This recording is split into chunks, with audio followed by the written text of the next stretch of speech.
이제 2학년 1학기가 끝나고, 끝났지. 시험도 기말도 봤으니까 끝나고, 너희 방학이 7월 며칠이야?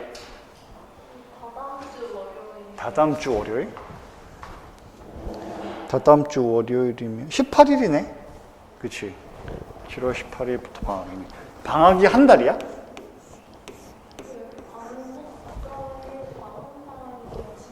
그래? 8일로? 딱 한 달이네.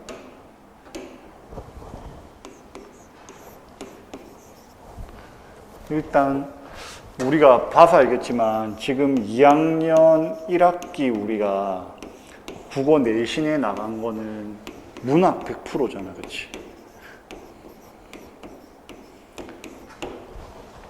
이 개성고가 올해도 아마 유지가 될 거야. 왜냐면 이게 바뀐 거거든요. 작년에 2학년 2학기가 학교 수업 편성이 비문학 독서야.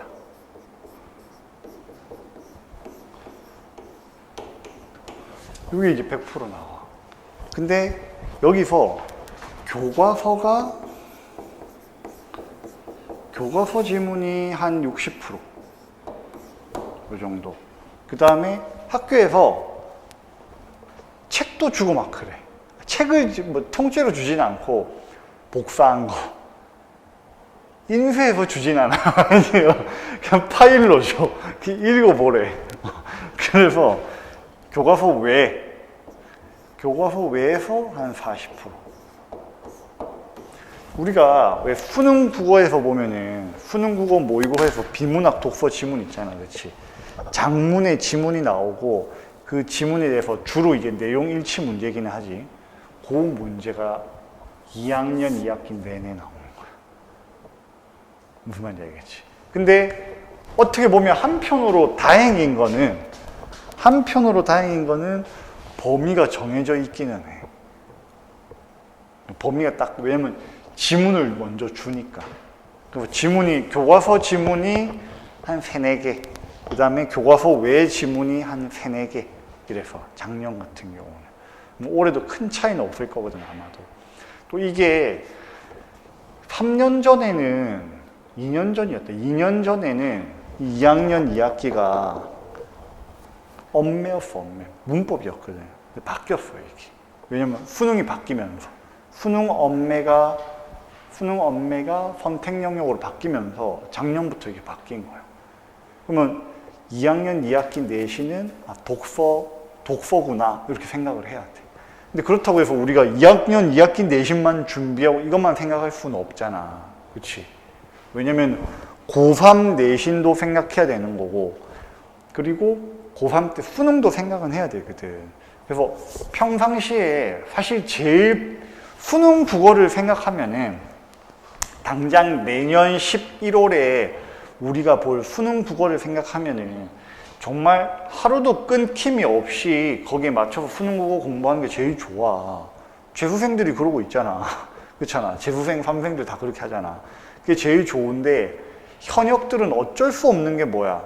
내신을 준비하기는 해야 되잖아.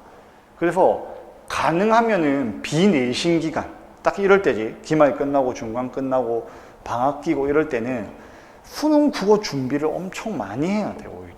근데 대다수의 학생들이 대부분 이제 내신 끝나면은 국어 공부를 좀 많이 안 하는 편이야. 물론 뭐 민선이랑 건이는 별로 그런 스타일이 아닌 걸 쌤이 알긴 아는데, 꾸준히 하는 스타일인 거 알기는 아니까. 그런데 안 하는 애들이 많아. 그러면서 뭐 수학 공부 더 하겠다, 아니면 좀 뭐 놀겠다, 뭐 이런 애들이란 말이야. 근데 그러면은 수능이 진짜 잘 안 나와. 이거지. 내신은 그래도 좀 단기간에 막 집중하면 벼락치기가 어느 정도는 가능해. 그렇다고 해서 뭐 평상시에 공부 하나도 안 하는 애가 갑자기 막 내신 기간에 5, 6주 바짝 집중 앉아서 1등급 나오고 2등급 나오고 그러지는 않아. 근데 수능 같은 경우는 장기 마라톤으로 봐야 된단 말이야. 그래서 선생님이 계속 강조하는 게 뭐야? 매주 나의 객관적인 지표, 그게 필요한 거야. 매주 모의고사 딱 보면서 이번에 몇 점 나왔네? 이번에 몇 점 나왔네? 몇 점 나왔네? 이게 있어야 된단 말이야. 무슨 말인지 이해가지? 그래서 쌤이 근데 수업 시간에 우리가 80분을 쓰면서 문제를 풀 수는 없잖아. 그래서 항상 비내신 기간에는 숙제로 뒤에 늘 지금 받은 교재도 있지. 제일 뒷부분에 보면 숙제로 간 게 기출 문제잖아. 이번에 쌤이 넣은 거는 그 2년 전에 2년 전인가? 3년 전인가? 3년 전이겠다. 2021학년도. 이러면 이제 2020년 11월에 시행된 수능이란 말이야. 요걸 일단은 1회만 넣어놨으니까 요걸 숙제로 가능하면은 45문제를 하루 날 잡아서 80분 동안 제대로 풀고, 알겠지? 피드백은 또 차근차근 해 나가고 이런 식으로 숙제를 좀 해. 알겠지? 자, 이렇게 생각을 하고, 그래서 아마 이번 너희 방학 기간에는 독서 수업이 좀 많을 수도 있어. 알겠지? 문학보다는. 왜냐면은 수능 준비도 겸하면서 우리가 2학기 내신도 좀 대비는 해야 되기 때문에 독서를 좀 한다고 생각하고 수업도 그렇게 오늘도 같이 문학부터 먼저 하고 독서도 하고 진행을 해보자. 자, 일단 1페이지 한번 펴보자. 애들 왜 이렇게 안 와?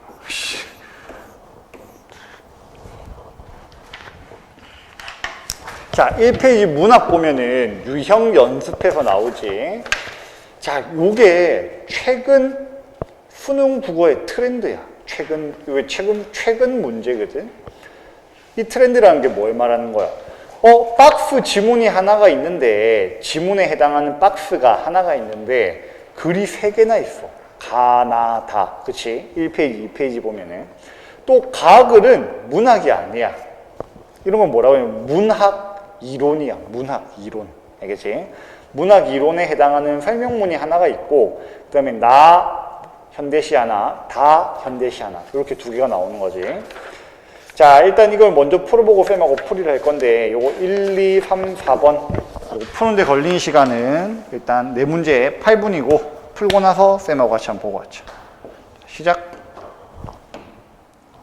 8분 조금 오버할 수 있는데, 일단 정답률 신경 쓰면서 꼼꼼하게 확인해봐. 문제는 별로 안 어려운데 시가 어려워. 시가. 이 둘 다 시가 좀 어려운 시야. 근데 위에 가글을 잘 참고하면 좀 쉬워. 그래도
3분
일 분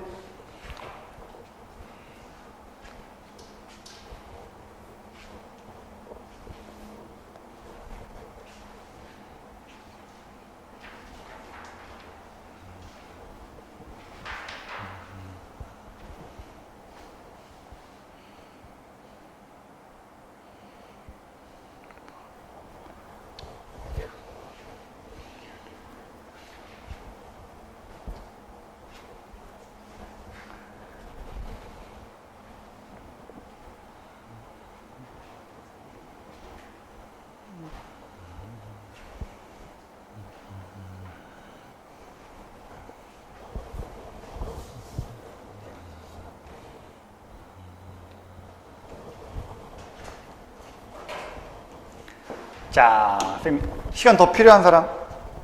자, 쌤 다 불러줄게. 3페이지 1번에 1번, 2번에 4번, 3번에 1번, 4번에 3번. 다 맞은 사람. 오케이. 이거 둘 다 잘하네. 이거 어려운, 이거 시 둘 다 본 적 없을 텐데. 처음 보는 시라 하더라도 조금 어려운 시거든. 근데 또 봐봐. 쌤이 아까 이야기했지. 요런 게 요즘 트렌드라고. 작년 수능도, 그리고 올해 6월 모의고사, 평가원 모의고사도 이런 식으로 출제가 됐거든. 다시 말해서 이 출제되는 문학 작품에 대한 설명을 문학 이론으로 미리 깔아주는 거야, 이렇게. 그럼 이런 게 돼서 이게 읽을 게 더 많아지고 문제 요소가 더 많아졌다고 생각할 게 아니라 오히려 작품을 해석할 수 있는 해설과 도움을 주는구나, 이렇게 판단을 하고 봐야 돼. 무슨 말 얘기지? 요거 한번 보자.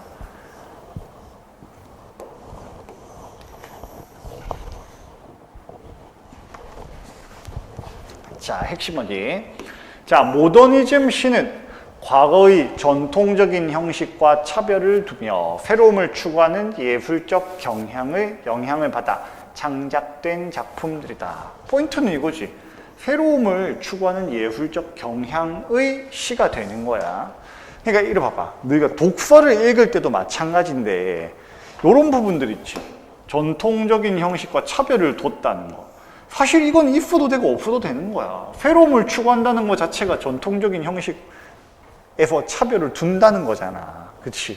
이런 거는 그냥 읽어 나가고 이해는 하되 우리가 글을 읽을 때는 개요 파악이거든. 개요라는 건 원래 글을 쓰기 전에 하는 거긴 한데 우리 입장에서는 어때? 문제를 풀어야 되니까 역순인 거야.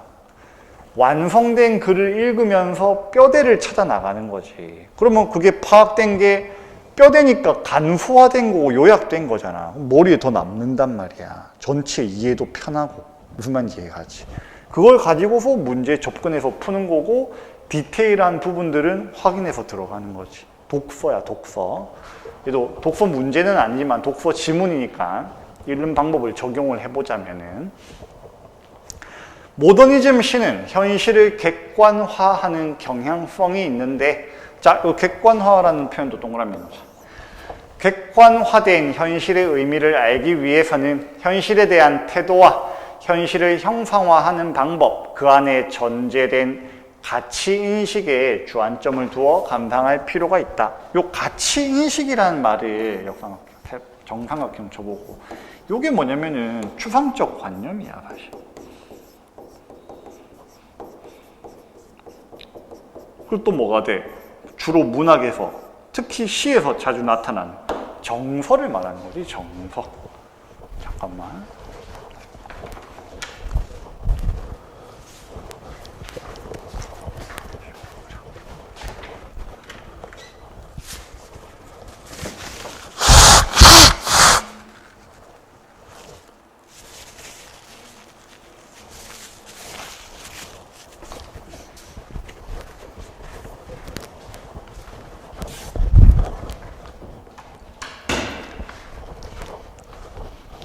정서, 그 안에 전제된 가치인식에 주안점을 두어 감상할 필요가 있다. 자, 그럼 이 말은 어렵게 해놨는데 쉽게 말하면 이거야. 시라고 하는 게 우리가 큰 갈래로서는 서정 갈래라고 이야기하잖아. 그치? 그럼 결국은 시에서 표현하고자 하는 게 뭐야? 감정이고 정서란 말이야. 글쓴이에 혹은 화자에. 그치? 근데 걔를 이런 정서적이고 추상적이고 또 객관적이다, 객관화되어 있다의 반대말은 뭐야? 주관적인 거잖아. 그치? 그럼 얘도 얘네들하고 같이 연결이 되는 거지. 그치? 그럼 봐봐. 가치인식, 추상적이다, 관념적이다, 정서적이다, 주관적이다. 다 같은 거야. 얘랑 반대되는. 무슨 말인지 이해가지? 오케이? 그럼 이런 어휘 표현을 달리 하면서 문제를 낼 수 있겠지. 그럼 결국은 이거야. 모더니즘 시는 시라고 하는 이 주관적인 성격을 가진 이 시를 객관화해서 표현을 했다 이거지. 그럼 이거야. 일반적인 우리가 알고 있는 일반적인 시는 슬프다, 아름답다, 사랑한다, 기다린다 뭐 이런 내용이야. 그치? 근데 모더니즘 시는 그런 정서의 표현을 절제하고 거의 안 하고 그냥 눈에 보이는 거, 판단되는 거, 설명하는 거 그것밖에 없다는 거야. 대부분. 이해갔지? 이게 모더니즘 시의 특징이야. 여기서 이야기하고 있는. 자, 모더니즘 시는 의도적으로 현실과 거리를 두며 반복돼서 나오지. 그거 중요한 거지. 객관적인 시각으로 현실을 형상화하려는 태도를 보인다. 그리고 그 태도 안에는 대체로 현대 문명에 대한 비판이 전제되어 있기에 자, 여기 있네. 현대 문명에 대한 비판. 요게 내용이라는 거지. 그럼 뭐야? 모더니즘 시의 내용은 현대 문명에 대한 비판이고 형식은 객관적인 거야. 알겠지? 이게 전제되어 있대. 전자 동그라미. 이게 앞전자지. 그러니까 뭐야? 모더니즘 시는 저게 먼저 앞에 깔려 있다고. 베이스로 현대 문명의 비판이라는 게. 그리고 객관적인 시각으로 현실을 형성했다는 거지. 이를 파악하면 시에 담긴 의미들을 탐색해 갈 수 있다. 예를 들어 모더니즘 시에 드러나는 거리두기와 같은 형상화 방법은 인간이 아닌 특정 대상을 활용하여 자 여기서 우리가 시 방금 문제 풀어봤지만 특정 대상 하면 뭐야 금붕어도 나오고 나비도 나왔지. 특정 대상을 활용하여 현실을 우회적 또 나왔네. 같은 말 우의적 돌려 말한다 이거지. 다른 말로 간접적으로 표현했다는 거지. 우회적으로 표현한다. 즉 시적 화자가 특정 대상이 처한 현실과 거리를 두고 그 대상을 관찰함으로써 특정 대상이 처한 상황을 객관적으로 전달하며 시적 화자가 대상과 상황을 관찰하면서 전달하는 내용들을 통해 우리가 처한 현실을 우회적으로 드러낸다는 것이다. 그리고 이러한 현실들을 공간적 이미지를 담은 시어로, 공간적 이미지를 담은 시어라는 게 말이 이렇게 표현한 거지, 우리가 항상 보고 있는, 체크하는 공간 배경을 말하는 거야. 공간적 이미지를 담은 시어로 표현함으로써 공간이 주는 이미지와, 여기서 이미지는 감각이라고 하면 안 돼. 뭐야? 분위기인 거야, 그렇지? 이 공간이 주는 분위기. 그러면 이 분위기는 곧 뭐가 돼? 정서하고 연결되는 거지. 우리 했었지. 공간이 나타내는 분위기도 이 작품의 분위기를 만들고 결국은 화자나 중심 대상의 정서하고 연결이 돼 있단 말이야. 으이씨, 다 날라갔네.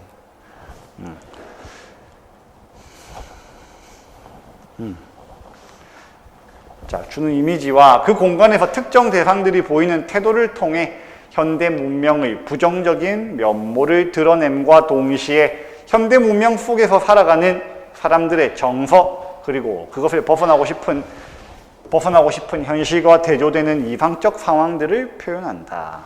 간접적으로 표현한다고, 얘를. 직접적으로 이야기 안 한다고.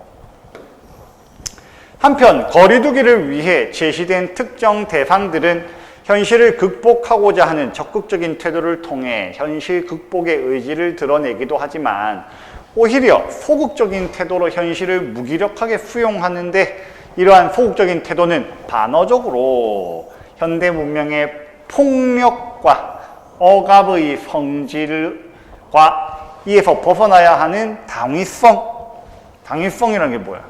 당연한 거야. 이게 동그라미야. 당연함 을 강조하는 효과를 가져오기도 한다.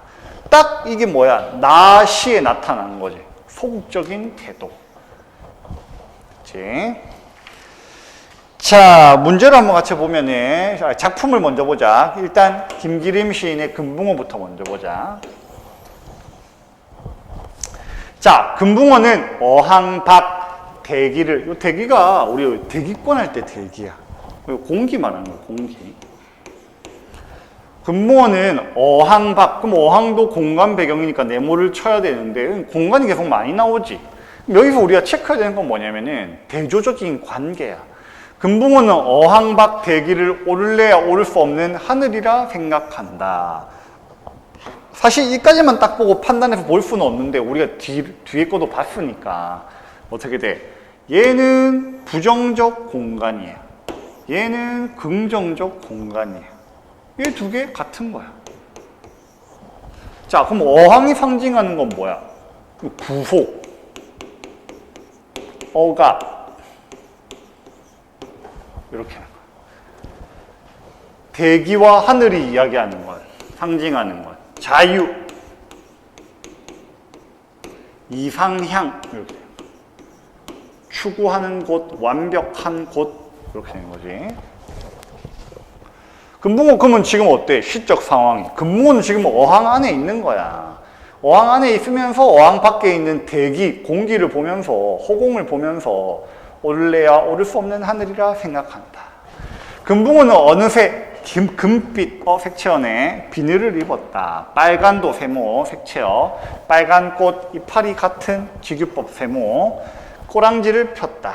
눈이 가락지처럼, 가락지면 손가락에 끼는 옥 반지 같은 거야. 툭 튀어나와 있거든. 이 가락지 반지는. 눈이 툭 튀어나와 있어. 삐어져 나왔다. 인젠 금붕어의 엄마도 화장한 따님을 몰라볼 게다. 이것도 이건 추상적인 건데, 이건 이제 작품을 알아야 되는 거야. 배경 지식으로 판단해야 되는 건데, 금빛 비늘도 있고, 빨간 꽃잎까지 치장도 하고, 금붕어가 우리가 일반적으로 뭐라고 부르냐면은 관상어라는 표현을 써. 요 관자가 볼관자야. 보기 위한 물고기라는 거지. 감상용. 그지? 그거 뭐야? 예뻐야 돼. 남한테 보여줘야 된단 말이야. 그러니까 그럼 뭐가 돼? 얘하고 연결되는 거야 사실은. 이용당하고 구속되어 있고 자유롭고 스스로 나아가고 이게 아니라 어항 속에 갇혀서 이거 보여주는 거야. 이렇게 변했다 이거지. 이 안에서 순종적이고 이용당하는 존재로. 밑으로 가서 금붕어는 아침마다 말쑥한 찬물을 뒤집어 쓴다. 떡가루를 흰 손을 천사의 날개라 생각한다. 이거는 물고기 밥이야. 떡가루는 금붕어 밥, 물고기 밥. 요 흰 손은 원래 이런 말은 없어. 근데 유추를 해주면 하얀 손이겠지. 이건 사람 손이야, 사람 손. 뭐? 물고기 밥 주는 사람 손. 알겠지? 그럼 이건 뭐야? 길들이는 존재야, 금붕어를. 어떻게 길들이고 있어? 그럼 이건 구속을 하는 주체가 되는 거지. 구속의 주체지. 금붕어는 구속된 주체가 되는 거고. 오케이? 흰 손을 천사의 날개라 생각한다. 이 표현에서 알 수 있는 거는 이렇게 현실의 수능, 다른 표현은 뭐 안주, 이렇게 되는 거지. 바깥 세상의 자유나 이상향을 생각하기는 해. 근데 내가 여기 가만히 있어도 밥도 주고 참 좋구나, 막 천사라고 생각하는 거야. 알겠지? 금붕어의 행복은 어항 속에 있으리라는 전설과도 같은 소문이 있다. 자, 금붕어 생각이 두 가지야. 쉽게 말하면 이 작품 전체에서 이야기하는 게 바깥 세상의 넓은 바다에 하늘에 뭐 자유나 이상향을 생각하고 추구하기는 해. 근데 어항 안에 있으니까 봐, 편하잖아. 막 시천사 같아. 밥도 가만히 있으니까 주고 이러니까. 그러니까 이것도 편한 거야. 양면성, 이중성 두 가지 마음을 동시에 가지고 있는 거야, 이 금붕어는. 알겠지? 밑으로 가서 금붕어는 유리벽에 부딪혀 머리를 부시는 일이 없다. 자, 그럼 이 밑줄 치고, 유리벽에 부딪혀서 머리를 부시는 일은 뭐야?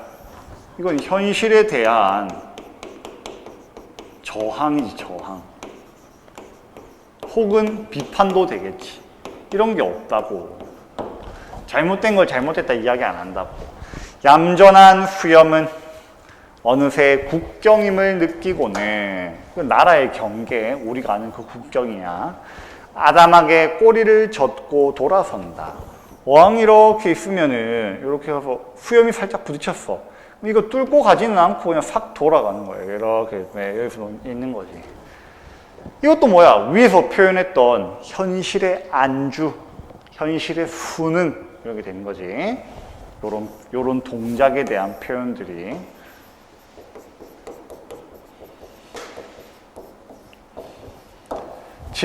지느러미는 칼날의 흉내를 내서도, 날카로우니까 물고기, 금붕어 이렇게 있으면은, 이상하네.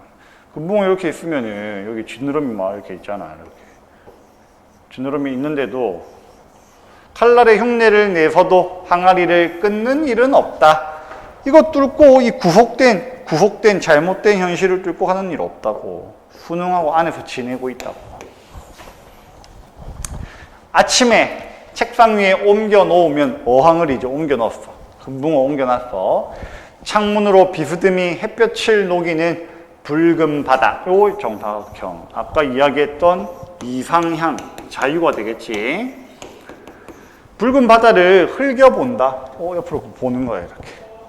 꿈이라 가르쳐진 그 바다는 넓기도 하다고 생각한다. 꿈, 세모 연결하고.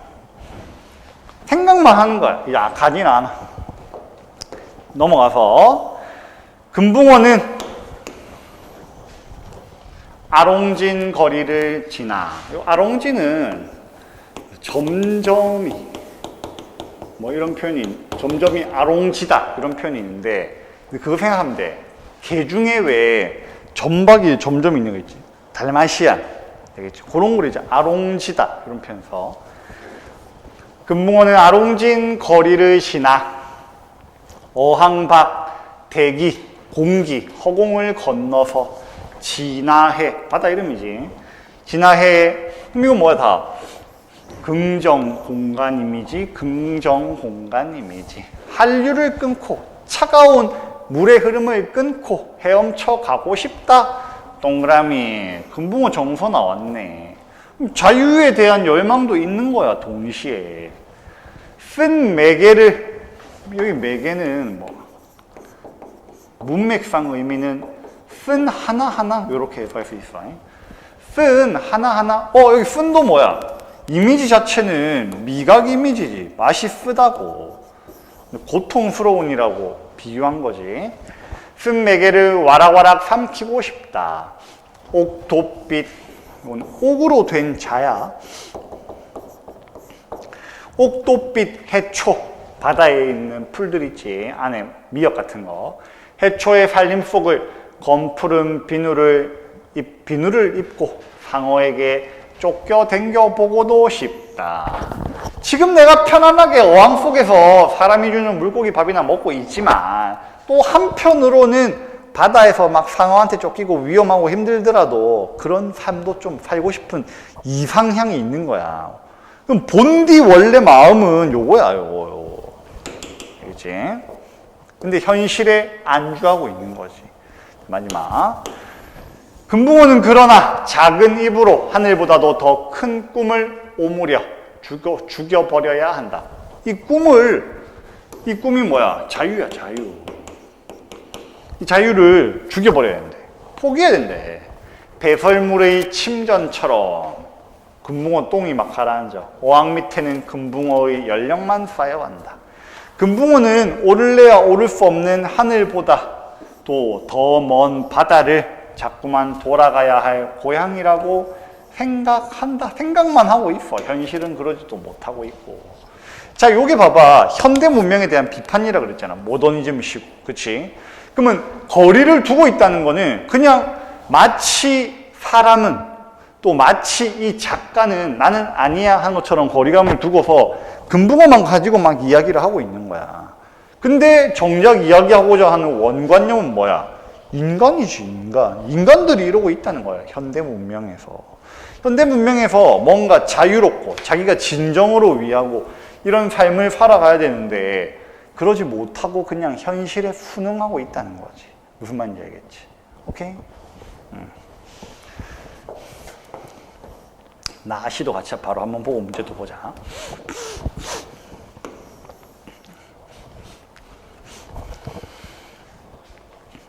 나시. 자, 다시.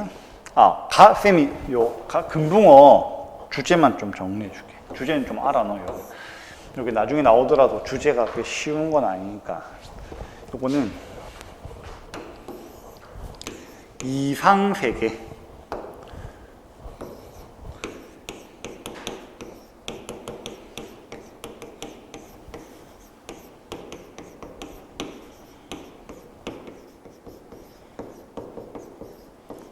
이상세계에 대한 동경과 좌절.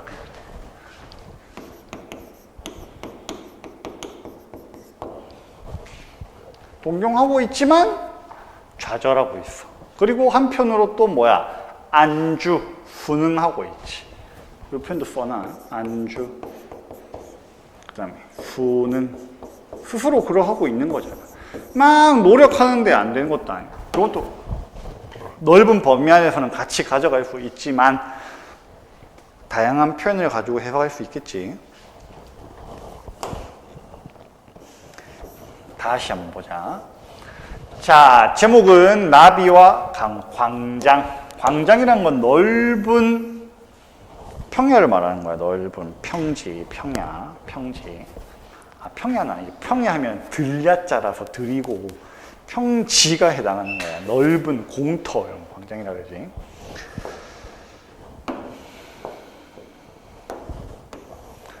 자, 현기증 나는 활주로 뭐야? 비행기 활주하는데, 활강하는데 이렇게 활강하거나 활주하고. 현기증 나는 활주로의 최후의 절정에는, 근데 요게 이것만 딱 봐서는 알 수 없는데 우리가 배경 지식을 좀 같이 활용을 하자면은 전쟁 상황이야.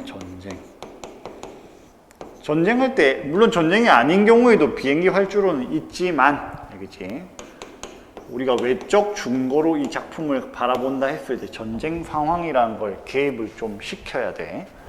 현기증 나는 활주로의 최후의 절정에서 흰 나비는, 자, 시적 대상이고 요거 대목 팩체요. 최후의 절정에 흰 나비는 돌진의 방향을 잊어버리고, 자, 돌진의 방향을 잊어버렸다는 뭐예요? 방황하고 피 묻은 육체의 파편들을 굽어본다. 이거는 여러 가지 해석할 수 있는데, 피 묻은 육체 하면 봐봐, 활주로에 나비가 있는데 활주로가 어때? 비행기가 쌩쌩쌩 해서 팍 올라오고 하잖아. 뭐 부딪혀서 죽은 애들도 있을 거고 아니면 깔려서 죽은 애도 있을 거고 이럴 거 아니야. 뭔지 알겠지? 동료일 수도 있고 자기가 다친 걸 수도 있고 이런 거야. 이거 큰 개념에서는 상처야, 상처.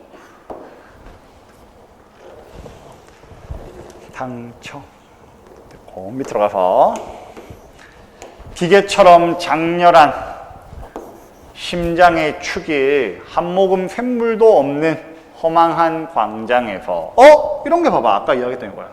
허망하다는 건 이건 정서의 표현인데 이 정서의 표현을 공간에다가 묶었잖아. 그럼 이게 뭐가 되는 거야? 공간의 이미지가 되는 거야. 공간에서 떠오르는 심상. 이게 연결되는 게 뭐야? 작품의 분위기와 연결이 되고 결국 화자의 정서랑 연결이 된단 말이야. 다 같은 거지. 문제 물어볼 때 이거야. 연결해서 물어본단 말이야. 그래서 동그라미 중요하게 체크를 해놔야지. 이거는 한 모금 샘물도, 그럼 이것도 상징하는 게 뭐겠어? 희망 이런 게 되는 거. 없는 거, 이게 없어 지금. 없는 허망한 광장에서 어린 나비의 안막을, 눈을 차단하는 건 투명한 광선의 바다뿐이 없기에. 그래도 저 바다의 빛을 보고서 희망을 가져. 밑으로 가서 진공의 해안에서처럼 과묵한 묘지 사이사이 숨가쁜 제트. 그러면 이거 뭐겠어? 동료들, 죽은 나비들 죽고 군데군데 다 죽어 있어. 묘지 사이만 있어. 숨바쁜 제트기의 백선과, 뭔지 알지? 하늘 보면 한 번씩 왜 이렇게 하얗게 구름 쭉 선 그어놓은 거 있지. 그거 말하는 거야. 제트기 백선과 이동하는 계절 속 불길처럼 일어나는 인광. 요거는 빛이야, 빛. 인광의 조수에 밀려 흰 나비는 말없이 이지러진 날개를 파닥거린다. 이지러진 동그라미. 이거는 훼손된,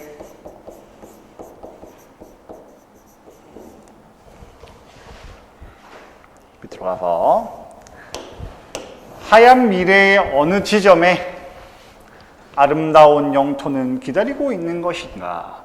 이건 긍정적 미래를 말하는 거야. 아름다운 영토도 긍정적인 공간을 말하는 거지. 그럼 둘 다 긍정의 표현이긴 한데, 요 표현을 봐봐. 요거는 설의법이야, 설의법. 어느 지점에 그게 있냐고. 이 말은 곧 하고 싶은 말은 뭐야? 없다는 거야, 이게.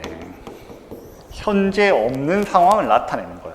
아니, 하얀 미래의 어느 지점에나 아름다운 영토가 있어. 왜 지금 없는 거냐고, 이거야. 푸르른 활주로의, 이것도 희망 말하는 거고, 어느 지표에 화려한 희망은 피고 있는 것일까? 둘 다 안 보인다고. 둘의 표현을 묶어서 대꾸법이 되네. 둘 다 설의법이라는 걸 확인을 해놔. 설의법, 뭐 설의문이라고 해도 되는데, 설의문이라고 하면 돼. 설의법이야.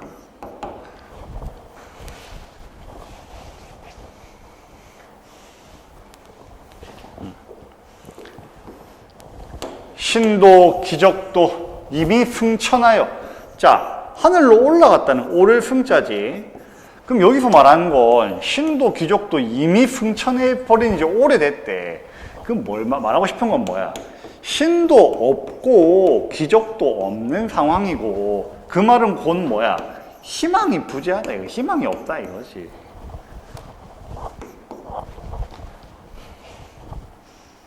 신도 귀족도 이미 승천하여 버린 지 오랜 유역. 그 어느 마지막 종점을 향하여 흰나비는 또 한 번 스스로의 신화와 더불어 대결하여. 대결하여. 이게 뭐야? 의지지. 극복 의지. 이겨내고자 하는 대결이라는 건 이겨내고자 하기 때문에 대결하는 거 아니에요. 됐지? 이것도 어려워. 주제는 이게 아까 쌤이 전쟁이 상징이 되는 거라고 그랬잖아. 그치? 더 넓은 의미로 해석을 해서 현대 문명의 폭력성, 비판, 이런 난해한 시는 주제를 외워두는 게 좋아. 비판하고 거기에 대한 극복 의지도 마지막 부분에 잘 나타나 있지. 이렇게 주제를 외워.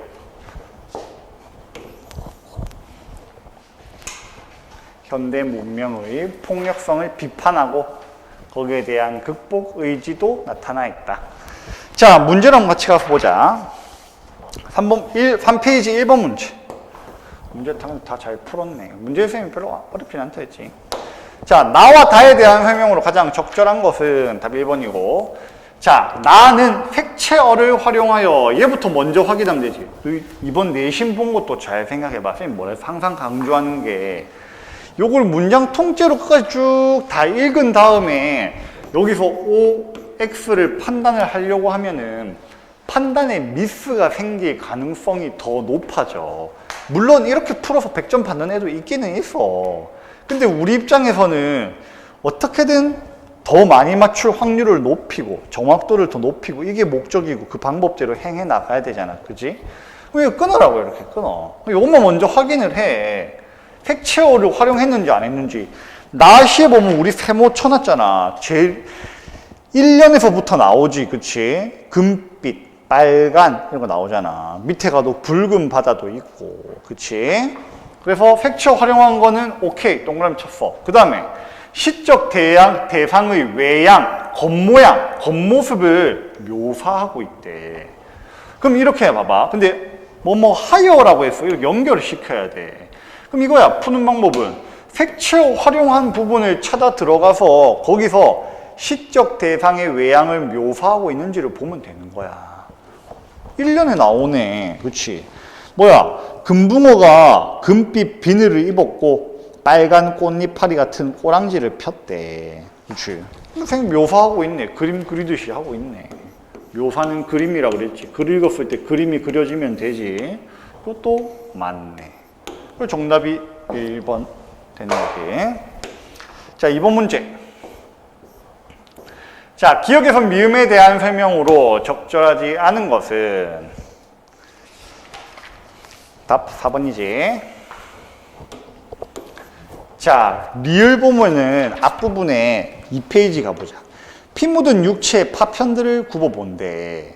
뭐야? 다른 나비들 보는 거야. 활주로 해서 막 짓밟히고 이런 동료 나비들을 막 보고 있어. 자신이 지향해야 할 바를 성찰하고 있는 흰나비의 모습이 아니지. 죽은 동료들 보고 있는데 폭력의 결과, 현실, 피해들을 보고 있는 상황인 거야. 근데 자기가 내가 일로 가야겠다. 때문에 지향이 뭐랬어? 가고자 하는 방향이야. 이게 공간이 됐건 추상적인 관념이 됐건 간에 가고자 하는 방향을 지향이라고 한단 말이야. 근데 이 리을에서는 그게 나타난 건 아니지. 그치? 그래서 X. 성찰이라는 표현도 어울리진 않아. 뭔가 나를 돌아본다거나 뭐 내가 잘못한 걸 반성한다거나 이런 건 아니잖아. 그치? 현실을 인식했다. 이게 제일 잘 어울리는 거야, 알겠지? 현실에 대한 인식, 폭력적 현실에 대한 인식. 자, 3번 문제. 가를 바탕으로 A와 B에 대해 이해한 내용으로 가장 적절한 것은 답 1번이고. 자, A는 1페이지의 지느러미지. 지느러미 뭐야? 마치 이 부정적인 현실을 깰 수 있는 칼날의 흉내를 내기는 하는데 그런 일 없대. 끊지 않는데. 그럼 이 지느러미는 뭘 이야기하는 거야? 수능이지. 왜? 안 끊으니까. 현실에 대한 수능. 맞지? B는 이지러진 날개, 훼손된 날개야. 막 폭력에 상처받았어. 그렇지. 현실에서 받는 고통. 맞네. 1번. 마지막 4번 문제. 가를 통해 나와 다를 감상한 내용으로 적절하지 않은 것은 답 3번이지. 나의 흰 손과 이거 뭐랬어? 사람 손이고 먹이 주는 손이고 구속된 공간에 길들이고자 하는 존재고 구속의 주체가 되는 거예요. 부정적인 의미예요, 이건. 하얀 밀에 푸르는 활주로는 물론 문장의 표현은 이런 게 언제나 올까나 이러고 있지만 어쨌든 긍정적인 공간 이미지잖아. 이건 이상향이 되는 거야. 자, 대상들을 친근하게 여기거나 추구하는 것이라는 점에서 자, 봐봐. 흰 손이 이 금붕어라는 대상이 친근하게 가깝게 여기는 거. 천사 같대. 천사의 날개 같대. 이건 맞는 표현이야. 알겠지? 그것도 추구하는 거잖아. 이상향이잖아. 이까지는 말이 맞아. 근데 현실과 대조되는 이상적 상황을 다 의미하는 거래. 근데 얘 뭐라 그랬어? 얘 현실이라고, 얘는 현실. 이거 틀린 거지. 오케이? 됐지? 그래서 답은 3번.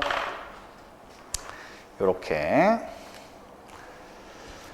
우리 10분 쉬고. 10분 쉬고.